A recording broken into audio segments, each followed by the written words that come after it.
Salut à tous. Aujourd'hui, on va parler d'un sujet qui nous rend tous un peu fous, l'équilibre entre vie professionnelle et vie privée. Vous savez, cette chose mythique que tout le monde recherche mais que personne ne semble vraiment trouver. Alors, installez-vous confortablement, car on va déconstruire ensemble cette obsession collective de la productivité qui nous fait courir comme des hamsters dans leur roue. On veut optimiser notre sommeil, nos repas, notre temps libre.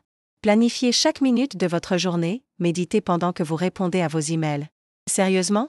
Qui peut vivre comme ça? Même nos moments de détente doivent être productifs. On fait du yoga productif, de la méditation efficace. C'est absurde, non? Vous ne trouvez pas ça fascinant? Notre société moderne est complètement obsédée par l'optimisation. Que faites-vous? Si vous répondez, adieu l'équilibre. Si vous ne répondez pas, vous culpabilisez. C'est ce qu'on appelle un paradoxe moderne. Et puis il y a tous ces gourous du développement personnel qui nous bombardent de conseils. Levez-vous à 5 heures du matin, la réponse est simple, en arrêtant de courir après des objectifs imposés par les autres. Votre version du succès n'a pas besoin de ressembler à celle de votre voisin ou de votre influenceur préféré. Et si on arrêtait de voir notre vie comme une équation à résoudre et qu'on commençait à l'apprécier comme une œuvre d'art abstraite? À être flexible, adaptable, et surtout, à garder le sens de l'humour. La vérité, c'est que l'équilibre parfait entre vie professionnelle et vie privée est aussi réel que les licornes qui font du skateboard. Et surtout, de ne pas oublier de respirer et de rire un peu de tout ça. De ces moments où vous êtes en visioconférence importante et que votre chat décide de faire un show en direct. On se retrouve bientôt pour d'autres réflexions absurdes mais nécessaires sur notre monde contemporain. De ces fois où vous répondez à un email crucial tout en faisant cuire des pâtes. C'est une belle histoire qu'on se raconte, mais la réalité est beaucoup plus chaotique.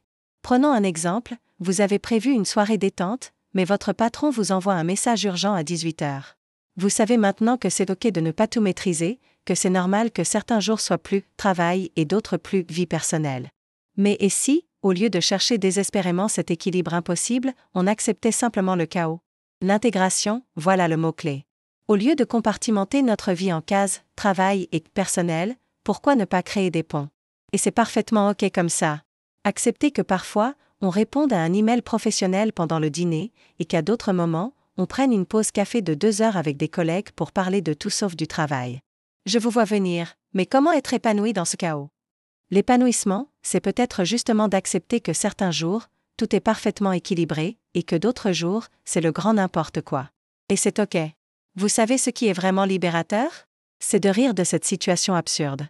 La clé n'est pas dans la recherche obsessionnelle de l'équilibre, mais dans notre capacité à danser avec le chaos. Alors, la prochaine fois qu'on vous parlera d'équilibre travail-vie personnelle, autorisez-vous un petit sourire en coin. L'important, c'est de définir vos propres règles du jeu. De créer votre propre définition du succès. Si cette vidéo vous a fait réfléchir, ou au moins sourire, n'hésitez pas à la partager et à vous abonner pour plus de contenu qui démystifie avec humour nos obsessions modernes. Et rappelez-vous, dans un monde qui vous pousse à tout optimiser, la plus grande rébellion est peut-être d'accepter que tout ne soit pas parfait.